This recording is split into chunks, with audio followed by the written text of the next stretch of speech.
মেলার মাঠে আবারও চুরি। আপনারা দেখছেন নর্থ বেঙ্গল সমাচার, উত্তরের বার্তা, সত্যের পথে।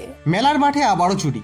গত সোমবারই মেলার মাঠে শ্যামল রায় প্রধানের বাড়িতে চুরির ঘটনা ঘটেছিল, আর আজকে আবার হলদিবাড়ি মেলার মাঠে চুরির ঘটনা ঘটল। বারংবার একই এলাকায় চুরির ঘটনা ঘটায় আতঙ্কে স্থানীয়রা। বাড়ির মালিক পম্পি বোস তিনি ময়নাগুড়িতে গিয়েছেন এবং বাড়িতে যিনি ভাড়া থাকেন হলদিবাড়ি গার্লস স্কুলের এক কর্মচারী, দুজনেই অনুপস্থিত ছিলেন। ফলে সেই সুযোগ নিয়েই চোরেরা এই কাণ্ড ঘটিয়েছে বলে প্রাথমিকভাবে জানা গিয়েছে, যদিও ঘটনার তদন্তে পৌঁছে গিয়েছে হলদিবাড়ি থানার পুলিশ।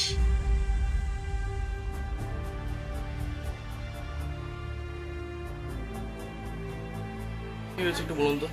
এটা হচ্ছে আজকে এই বাড়িতে একটা নার্স ভাত, এটা মেলা মাঠে 6 নম্বরে। এখানে এসে উনি দেখছেন যে এই তালাটা ভাঙা, তো ওনার মানে সন্দেহ হতে উনি ভিতরে যান।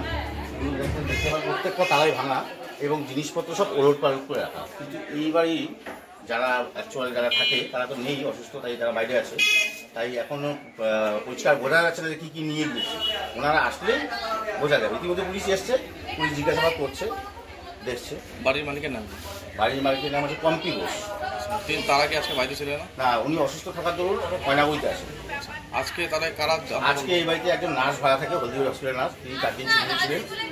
আচ্ছা, যাই হোক, গার্লস স্কুলের একজন সরকারি কর্মচারী, উনি স্কুল ছুটি থাকার কারণে আজকে এসছে। এসে এই মেন দরজা দেখছেন, মেন দরজাটা তালাটা ভাঙা। তারপর সন্দেহ হতে উনি পর্দা সরিয়েছেন, পর্দা সরিয়ে দেখছে প্রত্যেকটা দরজাই ভাঙা। তারপরে উনি খোঁজ নিয়ে এটা খুলে দেখেন যে এরকম ঘরের অবস্থার কোনো অন্ধকাণ্ড। কত টাকার আনুমানিক ক্ষতি? এটা তো এই মুহূর্তে বলা সম্ভব নয়, যেহেতু বাড়ির মালিক নেই, উনি আসলেই বলতে পারবেন। কি নাম আপনার? আমার নাম নবারুণ দত্ত। ধন্যবাদ। আপনারা দেখছেন নর্থ বেঙ্গল সমাচার, উত্তরের বার্তা, সত্যের পথে।